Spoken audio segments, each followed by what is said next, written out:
Sweet. All right, we are live, and I'm like doing double duty. I'm talking to you about your fight, and I'm watching Jacob Ray live on a tough man match right now. So we got you in the main event next Saturday night. Again, I don't want to call him Fat Thor. He's like regular Thor now, because he's lost weight, getting some abs. Shit. That boy better eat his Wheaties. That boy better be doing some jump rope. So, How much does Fat Thor weigh? dude, I don't know, but I can check really quick. Because I'm like 220, 225 right now. We're not Let's see. getting our Wheaties over here, man. So he was 241 3 weeks ago? 4 weeks ago? Gotcha. 4 weeks? Yeah. So he's lost a little bit. I don't know. I think I just missed. I don't know if Jacob won or lost. I think he's not fighting in his weight class even. Yeah, he's what is he, like 5'10", 5'9", 5'11"? I don't know. Something like that. So there's gonna be a little bit of a size difference. He's heavier. Yeah. I don't know.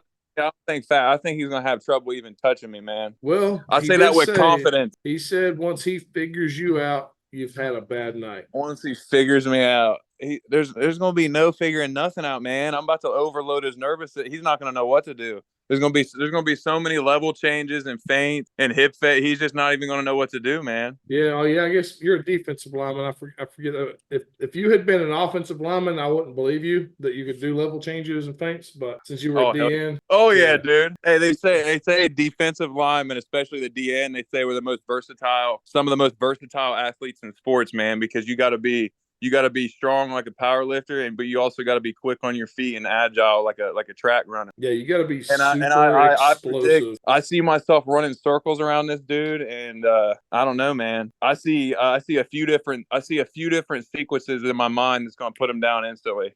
So I guess we could leave it at that. Also, whoever else is watching this interview at New Line, everybody needs to stop ducking Terry Henry. Everybody stop ducking Terry Henry. Y'all are pussies. Are you fighters or are you dancers, man? Are you wearing leotards or are you wearing gloves? What are we doing? Dude, I was going to have him on, I was trying to get him on this card, and I tried, couldn't make it happen.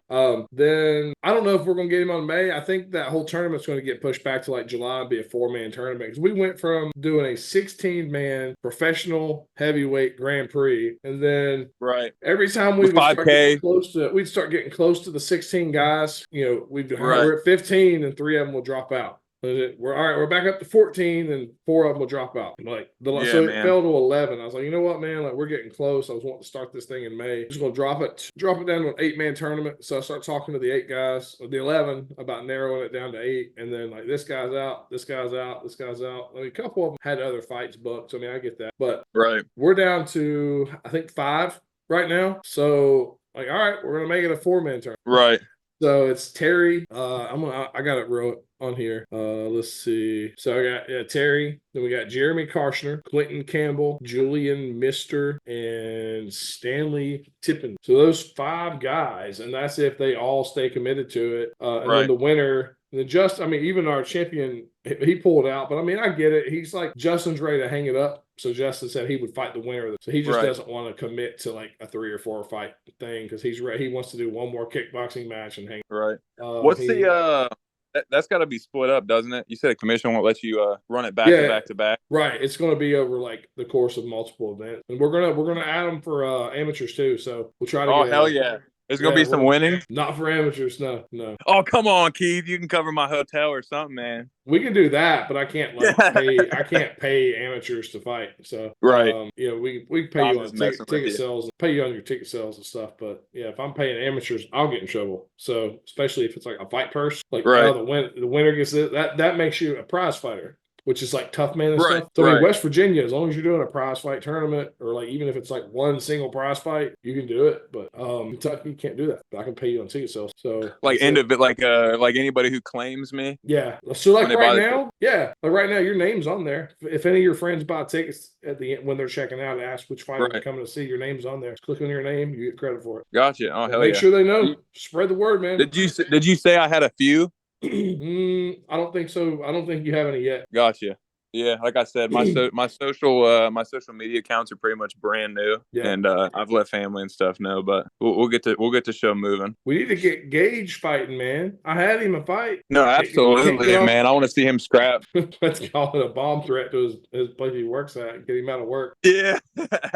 Oh boy. Yeah, man. I didn't even realize. I didn't even know Gage until I came into the fight world. It was kind of through training and visiting gyms that I met him and figured out who he was. So you're down at BO2 and find out like, hey, we have the same last name. BO2 and stuff like that. Yeah, exactly. Who's your daddy? Yeah, who's your daddy? Because he goes on his socials. It says Gage Adrian. I don't know why he does that, but I know I'm pretty sure his last name is Householder though. It is. It's a pretty unique last name, man. You know, if you see the last name, we're probably related somewhere. Yeah, I mean, especially if you're in this. You're the only two people I know with that name. One of a kind, man. So, tell me about your last fight. You've had one kickboxing match. Is that it? Yeah. So tell me about that fight.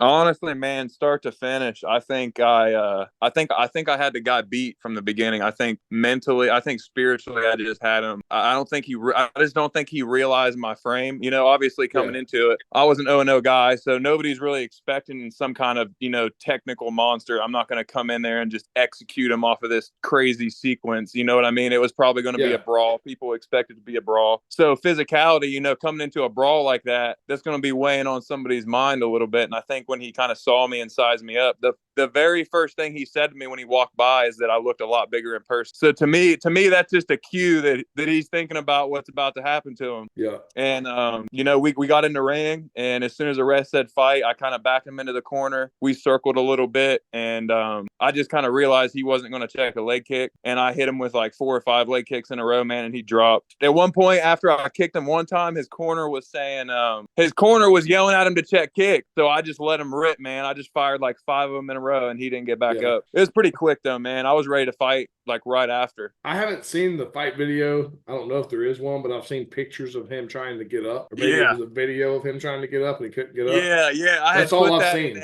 Oh yeah, man. I put it in just to promote myself. Trying to get my name out there. That's why I set my social media up the way I do. Because a lot of people, they probably look at my accounts and they're like, shut up, dude. You're just an amateur. And it's like I'm trying to just prepare for the future, man. I'm trying to create this thing and do it the right way. Leverage myself. So I was putting that little reel that I made in a bunch of like group chats and communities on Facebook, and I put it in one of those big MMA communities. They got like 20,000 views, and there was like people blowing up in a comment section, about leg kicks. So that was kind of cool. But you can go to my Facebook page and find a video. I got the ending of the fight on there. When I put them down. You'll have to share that around with the pay-per-view link of how to watch your next fight. Okay, absolutely. That's what you need to do. That's what you got to do now with those guys. If you're getting all those viewers, maybe you can get 0.5% of them to buy the pay-per-view. Right. So that would be sick. That'd be sick. Like, hey, you saw what I did to this guy. Like, I'm fighting again on Saturday night. Yeah. Saturday night, you can catch it here. A lot of I think it's definitely mixed, man. I know I have a lot of people who are looking at me. They're excited. Even Pierre, the guy that I fought, the guy that I leg kicked to death pretty much, he told me right after, he's like, man, you're going to be something special. He's like, you had the potential to like really be something, he said, I'm going to be looking out for you. But I also know that there's a lot of people that I may have grew up around, those guys that just, they want to see you do better, but they don't want to see you do better than them. And when I'm posting, oh, look at me, I'm getting in shape. I'm doing this fight stuff. And they just want to see you lose. But, haters promote me just as much as followers do. So I'm cool with it. Yeah. The haters are welcome, man. Bring on the haters as long as they're paying a ticket, right? Absolutely, man. Publicity is publicity. That's right. Screen time and views is screen time and views. A villain in this sport makes a bunch of money. That's why Jake Paul's doing so well. I don't like that fight coming up for him. I mean, I don't like the fight for Mike, actually. I like Tyson. Right. I'm just worried, man. I mean, he's 57, and then Jake. Yeah. It's upper 20s. I don't like it. And they can knock each other out. So no, the way I look at it, man, is it's almost it's a lose-lose. Again, man, this is coming from somebody that's like, I really don't have a whole lot of ground to stand on when it comes with like, oh, that guy knows what he's talking about. I don't have a whole lot of, I don't have like a badge of authenticity yet. Mm-hmm. But I think as far as like, look, like 50% of me says, there's a lot of people who might go into a gym and start training because they see a fight like that. But then there's 50% of me is like, when you do those dumb exhibition fights, like a Mike Tyson versus Jake Paul, you're almost watering down what the sport is. So it's like, I'm kind of torn with it. Like, yeah, it's, I'm cool. I mean, I'm cool with the exhibitions. Like if it's a couple legends or something, and it's right. cool to see them lace up again. Whether they're allowed to knock each other out or not, it's just cool to see it. But you put one of these legends in there against some dude your age who's going to come in super explosive. Like Mike's 100 times better than Jake could ever dream of being, but he's 57 years old. And he can't have much of a chin right now. Right. So Jake, I mean, it's only going to take one good shot, and he could put Mike out, and I hate that. Yeah, I don't like. See, that's what I'm saying, man. I don't like the, you know what I mean. Mike Tyson's licking the toad and doing all that crazy shit now. He's all enlightened and he's changing people's lives because they watch him go from like killer to being a soft, gentle guy. But it's like, why? What what is there in it, man? Money. Like, is that's is money, bro? Like, how's he not? I'm sure he doesn't need it, but right. I don't know. What's the real true motivation? I guess like I always say shit. Like I just made a post on my Facebook, and I was talking about people who like to pick fights, and it's like I'm fully 100% aware of the politics of the sport, and I understand, especially in certain rule sets and certain specific sports like boxing and stuff. You're at a professional level, at some point you're trying to pad your record in a way. You're trying to build your resume. You're trying to do it strategically. But it's like we're trying to, you're trying to grow New Line into something special. But with these guys that are acting like, and this is any promotion, when they act so stoic about, I'd prefer a little different of a match. I mean, it's like, come on, dude, we're just fucking amateurs. Like, we're just in there getting ring time. It's not, you know what I mean? We make it something cool, like you're doing, like we do the interviews and all that stuff. You make it something cool. You be professional about it. You try to get what you can out of it. And I don't mind that at all. I think it's awesome. But it's like, at the end of the day, stop acting like we're freaking, stop acting like the world is watching right now. You know what I mean? Maybe one day the world is watching, but can we just get some fucking ring time, dude? I'll tell you somebody who's got, man. That's how I see fighting. A guy who's got it right is the guy you're fighting, Dakota. Dakota wants the hard fights right now. He wants somebody to expose him, and he hopes that you can, because he wants, like, if you come out and you find something that he's doing wrong and you exploit it, like, then he's going to grow from that. He wants to take the hard fights. He doesn't mind taking a few TKO losses right now. He told me he wants all the smoke. He wants the best guys we can give him, because he wants to be a good professional fighter one day, and he's not going to get that because he's in a small gym, probably not seeing a lot of different looks in sparring, and so he's going to have to get it in the ring. Yeah, so he's excited to fight you because he knows it's a step up from his last couple fights. Right, he knows that. Right. He thinks he's going to win, but he's hoping that you can come in and like really put it on him and help him learn something about himself and grow from it, because he does want to go pro in the next couple of years. So I mean, that's good. And I feel like you're kind of the same way. Like every fight I've talked to you about, it's exciting to you. You're not like, oh, that's risky. Oh, like oh man, that I'm not ready for that. But like I'm not trying to throw you in there like Rick Randolph. I'm not even mentioning his name to you. I'm not like, hey, you want to fight Rick? No, like I'm not going to bring that up until you're like, but I would. Right, I would have too. I would have, because I really, there's not a, you could bring in some ex-UFC guy. I really do not care. I have nothing to lose in the ordeal, man. It's literally just it's a whenever I go to these other gyms, man, I'm looking for the biggest, baddest, most technical sound. I'm looking for the guy. I'm looking for the killer, man, because iron sharpens iron. And I want to know where I stand. So then, like you said, Dakota was saying, I want to know my flaws. Like, I want to know what an elite fighter is going to take advantage of. So I know what I need to improve on. And it's funny that we're having a conversation. We're having a conversation like that, but then there's guys that don't even know what rule set they're about to fight under. And it's like, what are you guys doing, man? Right. Like what the hell is wrong? Like, you guys got to pull your head out of your asses, dude. We're living in real life. Yeah. We're trying to go get things, man. We're trying to grow in to grow the brand as a fighter, man. We're trying to do all that. We're not just in it for. I'm trying to grow you guys. Absolutely. And ultimately, you guys are going to outgrow me.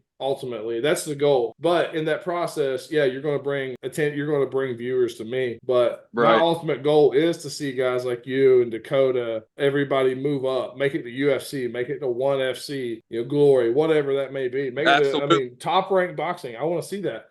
I don't want you guys to stick with me forever. So, I mean, I am signing some of these pros to exclusive contracts, but I'm hoping at the end of that contract, they have an 8-0 record and they move up to a bigger league. Right, absolutely. And then when they're up there fighting somewhere else, like, hey, where'd they come from? They came from New Line Cage Right. Fighting. Yeah. Right. Like that's the ultimate goal, is to see you guys make. Right. Yeah. But that kind of thing, it doesn't happen when you have a bunch of people that are wanting to be on the roster that are like, oh, well, I want this and I want that. And it's like, bro, what the hell are you talking about? Especially at the amateur level. Yeah, just take what's in front of you, man. It's so weird. You don't, for amateurs, you don't need I mean, if it's your debut, I get it. Like a lot of these coaches, and I get it 100%. And I'm with them on this. It's your guy's debut. You don't want them to get hurt. You want them to be ready. But once your guys like ready to fight, like, hey man, like get the experience, and develop. Maybe you have a fight goes bad. Take some time off, work on that. But like, if things are going good, man, just keep going. Like, don't repeatedly cut weight. Like, if you're walking around at 160, like, don't be coming out trying to fight at 145 every weekend. You know, cutting weight, cutting to 35. Right. And I see that. I see some of these guys cutting major weight at your fights. Yeah, dude, I wouldn't do that every time. When I was an amateur, I never cut weight a single time. I mean, I never had the opportunity to. Like, there was one time I was going to cut, but it wasn't much. I was fighting at 155. And I was walking at 162. Whoa, Keith at 155. Yeah, I was going to have to cut. I was walking at 162. This was in 2008, like early 2008, before I was a truck driver days. I was working at Walmart, so I was walking miles every day in the store. Whenever I was taking lunch, I was going up to the produce department, finding some vegetables, going back, steaming them in the back. But I also had a bowl of beans back there that I was eating on throughout the day, so I was getting my protein that way. But yeah. But I never cut weight. Like all of my fights, I weighed in the same day I fought. And all of my MMA fights were like hours away from home. It was illegal in West Virginia, so I couldn't fight. But I would get that Saturday off work, drive to Hazard, drive to Moorhead, wherever it was, and weigh in and fight same day. Then fight, drive home, go back to work the next day. I mean, I didn't have to get up early. I think at Walmart, I was the 1 to 10 guy. So I had that like second shift. But so it wasn't bad. I mean, I'd get home, I'd fight. Let's say the event started at 7. I always asked if I could fight early on the card. And then I might watch a couple fights after mine, then I hit I never stayed and watched the whole event. I would watch my buddies fight. As soon as my last friend fought, I was gone because I had to work the next morning every time. Right. I don't know why they always gave me days off during the week. I guess I was the new guy, so I was always the guy that worked Saturday. But, I'd fight, get home at like 3 or 4 in the morning, and then go to work, be at work at 1 o'clock. Wasn't bad. But yeah, I never cut. I almost had to cut 7 pounds one time. Wouldn't have been bad. But yeah, I lost track of what I was talking about. Yeah. No, I totally agree. Jiu-jitsu tournaments, wrestling tournaments, boxing, kickboxing, MMA, whatever. Get that experience, develop. That's what amateurs is all about. That D word, development. That's what amateurs are all about. It doesn't matter if you end up with a 20-10 record. I mean, that's 10 valuable learning experiences. Right. Just don't kill yourself cutting weight every week or to fight at your walking weight. No, you're right, man. And it's one thing if you got money wrapped up in it, and it's a little more the stage or whatever. But I've had a handful of guys even around me that that I've trained with, I've talked to, guys that have thought about training and coming in and competing, asking like, oh, what weight should I compete at? And it's like, dude, you just need to go hit a bag and worry about that. You know what I mean? You don't need to worry about the physiology of your body right now. Go see if this sport even seems like it's something for you, and then you can follow it up with everything else, man. I didn't really start buckling down on it until I realized, like, wait a second, I think this is something I really could do. You know what I mean? Terry told me that something clicked at some point and you just fell in love with it. Yeah, I think that's what it was. Where did you meet him at? Okay, this is it's a funny story. I don't know how to word it and explain it without making myself seem like a motherfucker, dude.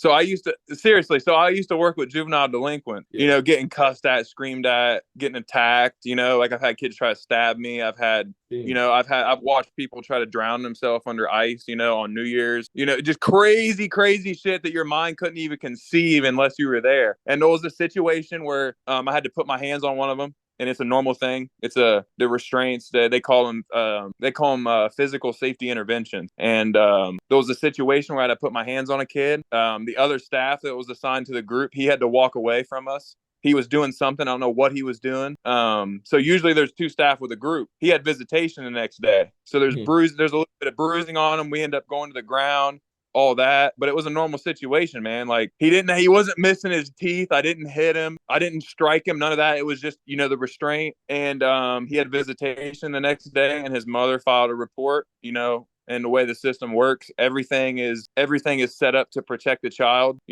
They're going to, everything is geared to protect the child first, so we're going to believe what's said, and then we'll figure out if it's untrue, but they're taking their word for it every time. Now, if you have 2 or 3 staff with you, it's a little harder to push that. Yeah. So he has visitation the next day. His mom makes a report. Bam, I'm hit with an open investigation. All of a sudden, I'm suspended. I can't work anymore. So at this point, man, my life is damn near in turmoil, because I literally thought I was about to have a career as like in law enforcement. Like I was like, maybe I should go into special forces, just climb this whole ladder, be a CO, maybe be a deputy, go through all that. And then bam, I'm hit with an open investigation. So I lose my job. Well, I was told that there was nothing lawful open anymore. They basically said that, the county, and everything, they're still doing an investigation, so I could lose my job, but legally nothing's going on. So for weeks I didn't even realize that the Gallia County Sheriff's Office had an open investigation, like a legal investigation on me that I didn't even know was going on. So ironically, I apply at the jail, and I had a mutual connection to the sheriff, so they put in good word for me.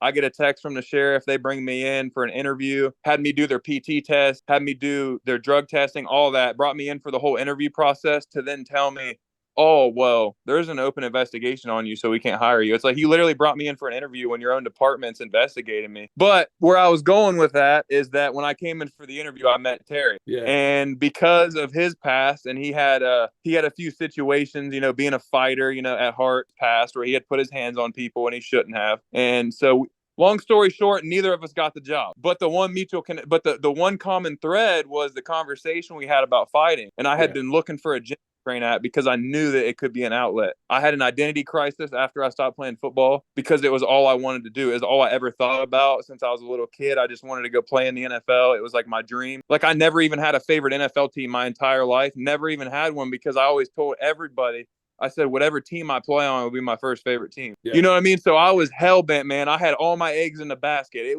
That was plan A, plan B, plan C, all the way to Z. That was the goal. That's what I was doing. And I started realizing, just on social media and just watching stuff, trying to educate myself, I started realizing how much I had in common with like fighters. I'd listen to things that like George St. Pierre would say, and, other guys that were just, like icons in the sport. And I had known about the UFC and, combat sports my whole life, but it just seemed like this far off thing. It just seemed like, as a football player, I thought I was a badass, but then there was this fear of individual like fighters where it was like, okay, they're on the top of the mountain. Like those guys are the apex predator. That's the most raw competition, one man versus another.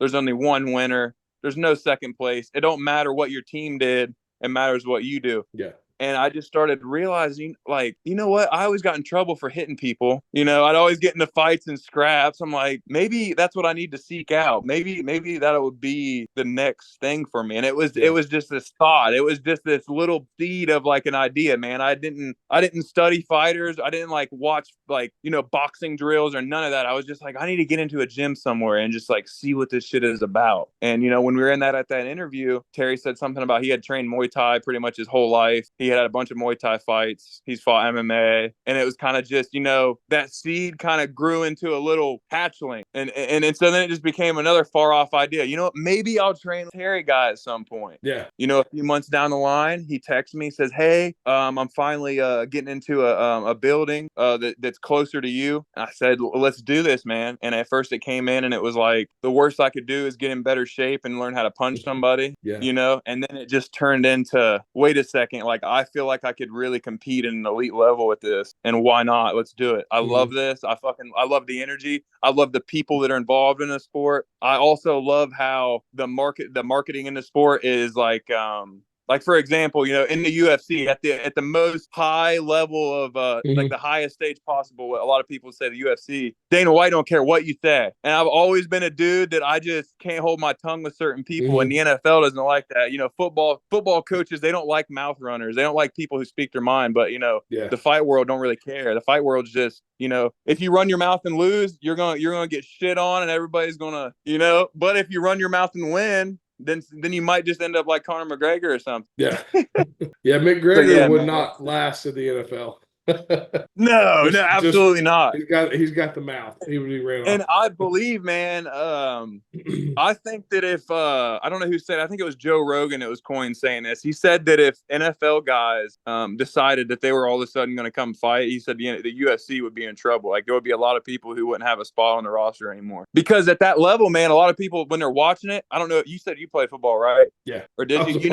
At a certain level, I don't know if you ever experienced it. I don't know what level you went to, but when you get to a certain level, man, everybody is big, everybody is strong, everybody is fast, and it turns into a chess match. It turns into a thinking man sport.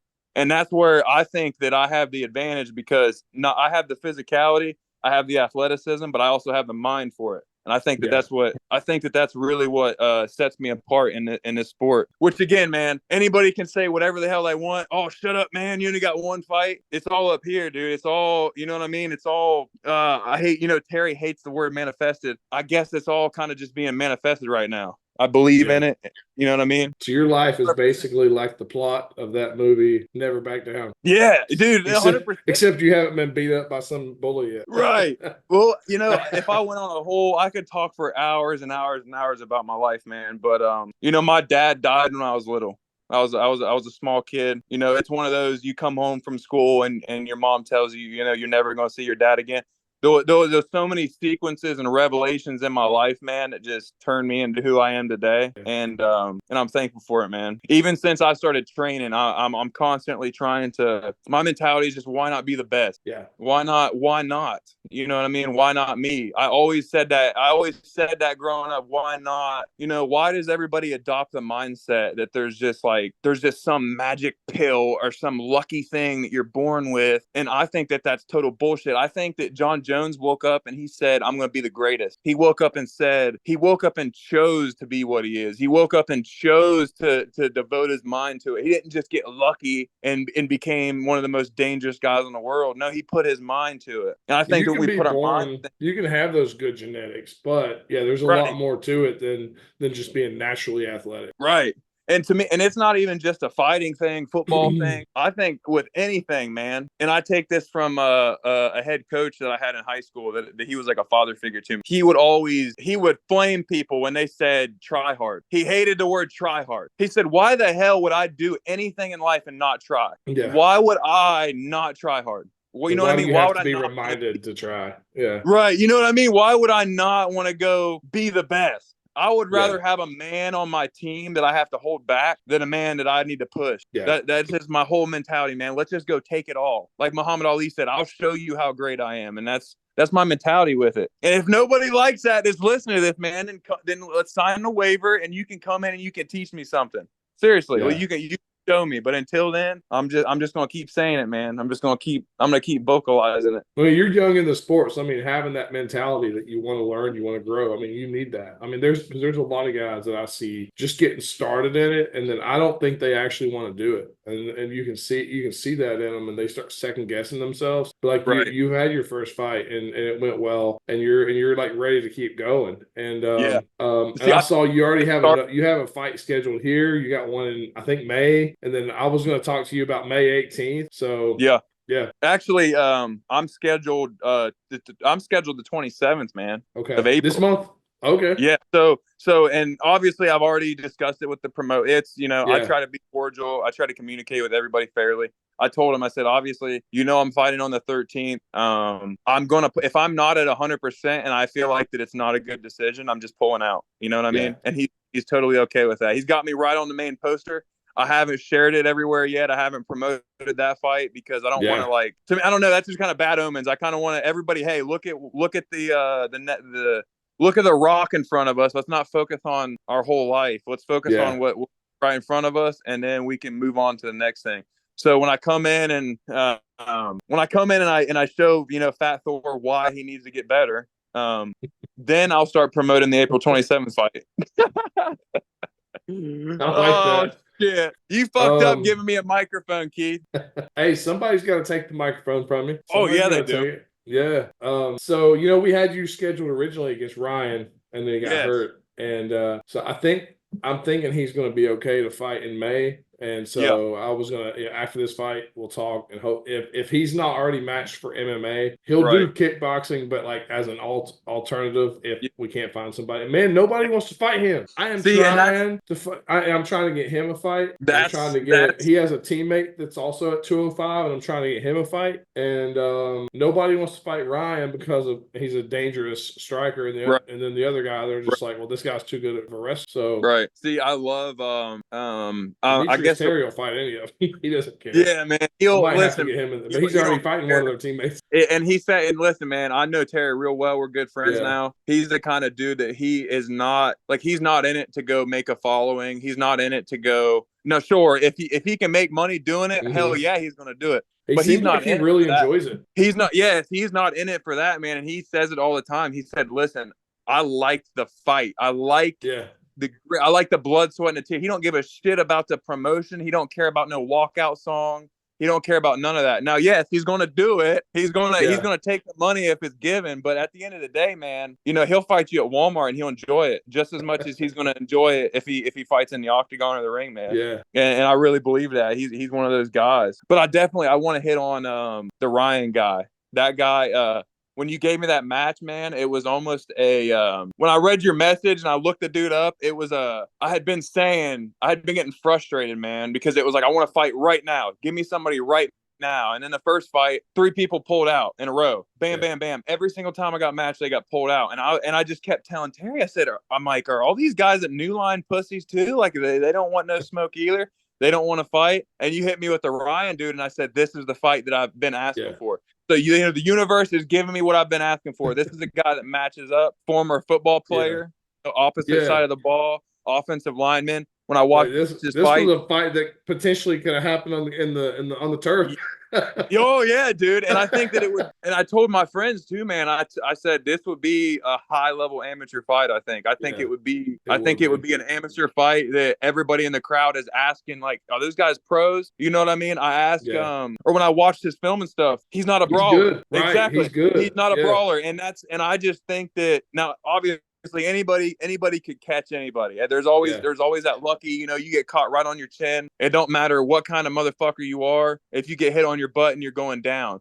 Yeah. But with the chess match that I keep describing, I see me and Ryan having a chess match. I see me and him having a mental game. And I see it being a beautiful fight. Win or lose, that's a fight that excites me, man. Yeah. Up until the point that he had to pull out because of injury, it was just this. It was almost like I felt myself growing every day. You know where they say, set goals so big that you have to grow into a person that can achieve them. Mm-hmm. Man, 6 months ago, if you would have said, hey, go fight Ryan, I would have been like, dude, I got to fucking get in the gym first. You know what I mean? But now I feel like I'm confident enough in my ability and I understand my skill set that I think that would have been, I think if I do win that fight, because I want it to happen, it's got to happen. Whether it's for you or if it's for some other promotion later on, I don't know. But I think it's a fight that just has to happen, man. I think that the fight world would appreciate a fight like that. If he, I don't know if when he goes pro, what his plans would be, but I think while he's amateur, there's a good chance of it because you're going more into the kickboxing world, whereas he's going into MMA. Well, see, that's a whole other tangent we can go on, man, because MMA is what my sights are set on. Yeah, that's the ultimate. Obviously, UFC. That's where we're trying to go, man. You're going to see me on a big screen one day. That's the vision. So kickboxing for me right now is kind of like I'm just getting my stand-up confidence, and then we're gonna hit the. We're gonna hit the grappling, man. Good Lord, there's so much, and there's just like so many things you have to know before you take an MMA fight because you could come in there confident and then just get caught in a guillotine choke 6 seconds into the fight. I see that happen a lot. Like a guy lands a nice takedown. It happened to Brendan Kelly recently against Devin Stanley. This was a fight everybody was thinking somebody's getting knocked out. It's like two of the baddest dudes around. like the baddest strikers. Neither one of them wants to go to the ground. And I don't know how it happened, but somehow they got locked up. And Brendan went for a takedown, stuck his head right in. Right. So, but I mean, if he had like a while on the mat, like a long time on the mat, he would have been ready for that. But yeah, that's the thing. And Ryan will catch you with that. Like Ryan's oh yeah, man. We said part of the game plan was like, okay, this, on paper, this is kind of lopsided. As far as our physicality goes, we match up great. But as far as on paper, kind of got the accolades that would give him the favor. Man. But it was like, what was it? 2 or 3 of his MMA fights he won by submission. If I were to, I think it was 2 or 3 won by submission. I'm not sure. And it's probably kind of like a lot of Overeem submissions too, because a lot of people don't want to stand with it. Right. Not realizing Overeem's got some submissions. Right now, if me and Ryan went in and fought under MMA rules tomorrow, I'm gonna do anything I can to keep it on the feet, man. I'll just be honest with you. I'm not a grappler, and he clearly likes he likes a grappling game. I think he prefers to stand up, but he can go on the ground too. And he's with one of the best coaches around. So he's like he's growing at a really fast pace. On the ground. Didn't you say his coach was friends with Rich Franklin or something? Yeah. He's, something like that. Yeah. I take any fight I come into, whether it's Fat Thor, whether it's Ryan, whether it's fucking Overeem or any of them, man. I'm gonna train very hard. I'm going to come up with a game plan that I believe in, and I'm going to come in with the intention of winning. Mm-hmm. Now, with that being said, I have a ton of respect for that dude's game, Ryan, for sure, man. It was like, okay, this is my chance to prove to myself that this is what I can do, because he's a worthy guy. It's not a pushover fight. I'm not gonna lie, man. When you told me that Begley was filling in, I was kind of like, it was almost a shift of it's a weird one, man. All the fighters, I'm sure that if a pull out and you get an opponent that in your head you feel like is a lesser challenge, it's hard to maintain that same intensity with it, because like I said, on paper, man, I was kind of the underdog coming in with that Ryan fight. Right. So to me it was day and night different. But so I guess when you gave me the replacement, I was having a little bit of a mental battle with that, where it was like, I still, how do I got to keep my mind in the same. Yeah. But then when I'm watching Dakota's film, it's just like, God damn it, dude. Like, this is nowhere near the same type of fight that Ryan would have been. So it was a weird change up, man. But, we take things as they come. Dakota's only been training for, I guess 13 months now. So he started training in March of last year. He took his first fight like really quick after that. He went and fought in USA Boxing against a guy that was 3-1, and a guy that was like a polished boxer that had been training for a long time. And the fight didn't go his way. He got finished on the 2nd or 3rd round. He came out, he was tough, but he didn't really have much to offer on offense. But he's grown a lot since that fight, and he learned a lot from that fight. And he was on a tear. He won maybe 3 fights in a row. And then he got knocked out in an MMA fight. The fight was going well. It was like a weird thing. Like I think he went a step back and he hit the cage, and then he came forward right as the other guy was like throwing a big shot and just blasted it. He got knocked out. Into it. Yeah. Yeah, and then that he learned from that fight, and it kind of messed with him. But then since then, he's knocked out, I think, 3 or 4 straight opponents. So yeah, man. What's funny is when I was at the last event, I think I was kind of half paying attention to his fight. But me and him, we got so close to each other at one point, we damn near brushed shoulders. And in my head, I was thinking, these are their fucking heavyweights, man. That was just my thought, man. I'm like, I say it for what it is. That's seriously what I thought. I'm thinking, like, if this is who they put me against, man, it's going to be a quick fight. That was just what I thought. And I almost stopped him. I almost tapped him on his shoulder and said, I'm a heavyweight. We can get in there and run it, man. And I'll give you a real fight. It'll be somebody did that night. He was about to fight somebody. That's funny shit. And then he went and knocked his opponent out. And then after that guy came and apologized to him and said he didn't want anything. I've been wondering who it was. He said somebody was trying to start some crap with him up on the stage behind the curtain. Oh man, I'm sure if it's if you get the same amount of people in there, man, I'm sure there'll be some kind of tension, because me and Terry are coming with a lot of we're coming with a lot on this one, man. We're excited for this. But it's funny you say that, man, because I didn't put a pair of boxing gloves on for real until September, dude. Yeah. At all. And I hit the ground running. I'm telling you, it was something about the football background and just the way that I know my mind and my body are aligned. I just took to it instantly, man. So then I'd go to these other gyms, and I've had several guys ask me, you know what I mean? Are you pro? I'll tell them my record, and they're say pro or AMI, you know what I mean? A lot of guys are like, you might be, you know what I mean? In their head, they're not sure. They're like, are you? Yeah. So to me, I take that as a compliment. That is a compliment. If you're a 1-0 amateur, people are asking if you're pro. That's a big time compliment. Oh, absolutely, man. And I've had guys where they're like, "Are you pro?" I was like 20 fights in, and you could tell I was clearly an amateur when I was younger. But I trained on my own. Right, and you see, that's a whole other. I really appreciate Terry, man. He's been a huge help.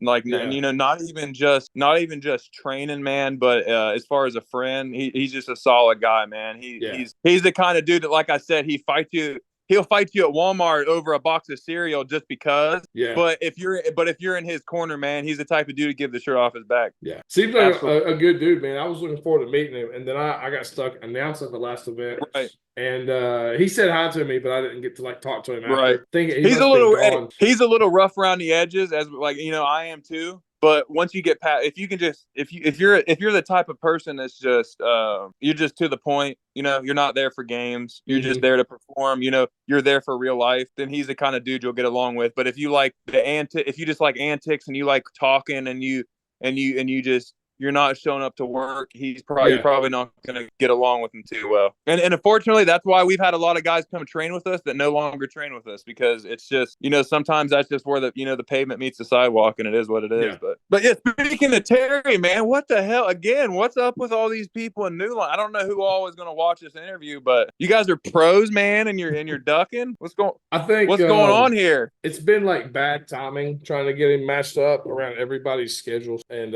right. A few of them, what just straight up wasn't fighting. That is true, but a lot of it's some of it's been other guys' schedules, and some of the guys that will fight him have too many fights, so it's going to be Terry's pro debut, and some of these guys have 12, 15 professional fights. They would 100% do it, but the commission would say no. Right. And then a few guys are focused on boxing right now, and Terry's focused on kickboxing. So it's Terry isn't really wanting to go into the boxing world, and then those guys aren't wanting to come into the kickboxing world. So absolutely not. He calls them guys hand fairies.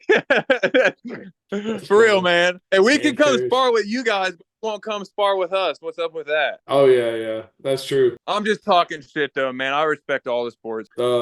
Jacob Ray just won the championship. Okay, cool. I've had this video played. That's why I keep looking over the side. Congratulations to Jacob Ray. Jacob is one of our champions, and he just won a tough. Gotcha. I'm gonna close that video out because I don't care about any of the other fights. All right. You ought to start a little new podcast, man. You can just do interviews whenever.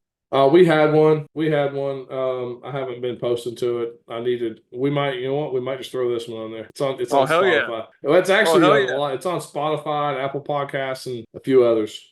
So yeah, I can throw this on there. I've always loved the idea of podcasts. And I always tell all my friends that like a bucket list thing is going on road. Oh yeah, you know what I mean? That's 100%. And I also keep saying I gotta get into UFC before Bruce Buffer dies, man. Those are bucket list things, dude. You gotta go up there. You gotta go on Rogan's podcast. I feel like I'm too dumb to go on the Rogan podcast unless I can get on some of that stuff he has. What is that, Alpha Brain or whatever? I can't. Alpha Brain, yeah. Yeah, I can't think honestly, straight, man. Joe's gonna start throwing all these big words. I would have no idea. Yeah, see me, man. I would just toke the joint with him a little bit, kind of get relaxed. That exactly what I would do. The first, yeah, I've never done any of that. Never drink a beer, never chew, smoke, nothing. But yeah. That's good. That's good. If I was on the Rogan podcast, it would probably.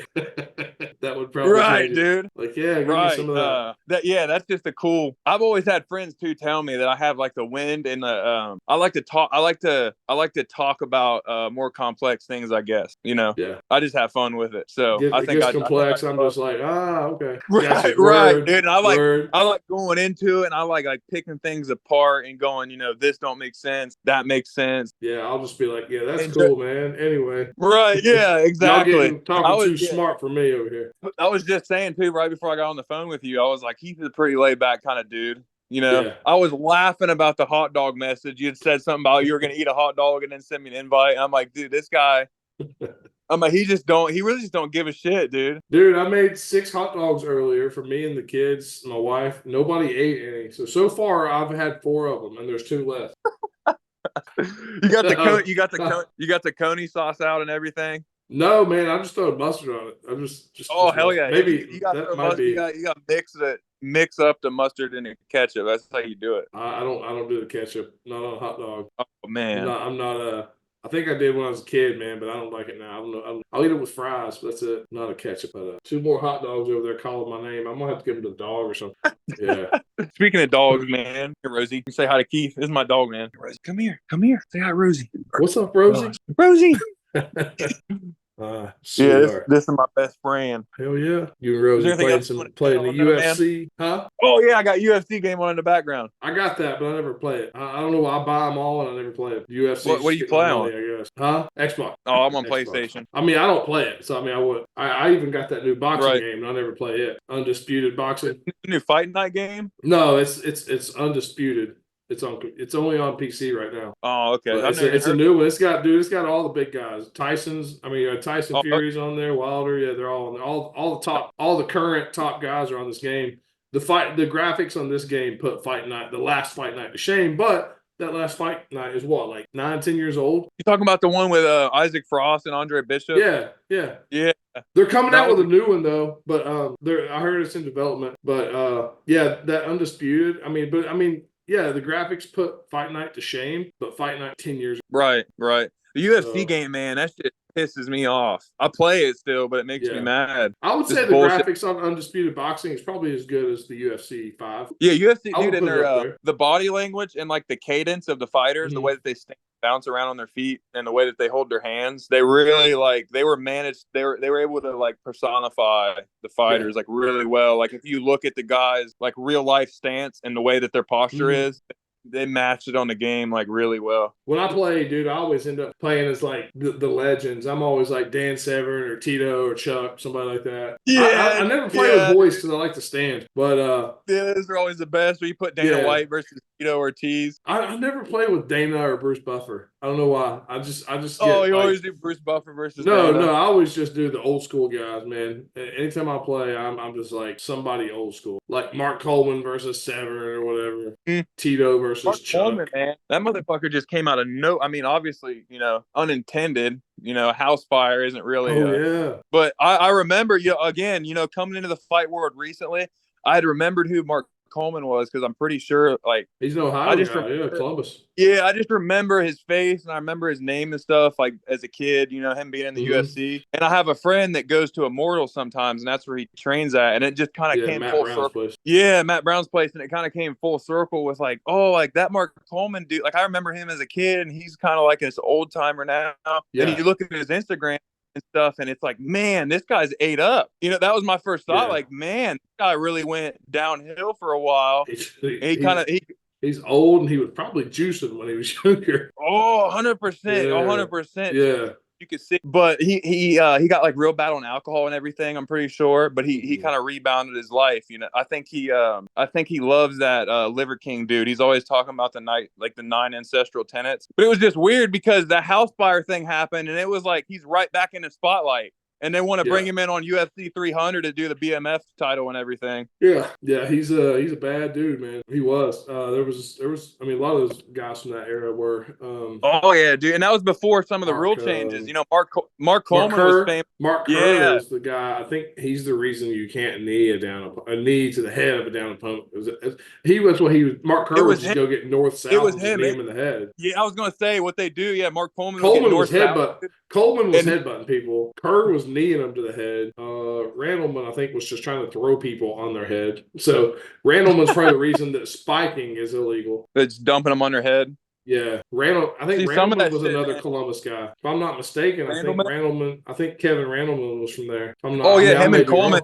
Him and Coleman were like good friends. I'm pretty sure. Yeah, like I've heard video him and videos talk about Kevin Randleman or whatever. Yeah, I think that's too. Like as a kid, man, when you watch the MMA back then, it's just a different. It's still violent. Yeah. It's still crazy. Crazy shit happens. Leg breaks. People are getting kneed in their skull. Crazy shit happens, but it's not like it used to be where motherfuckers were just getting dumped on their head and soccer kicked on the way up and all that shit. That's scary, dude. I don't know.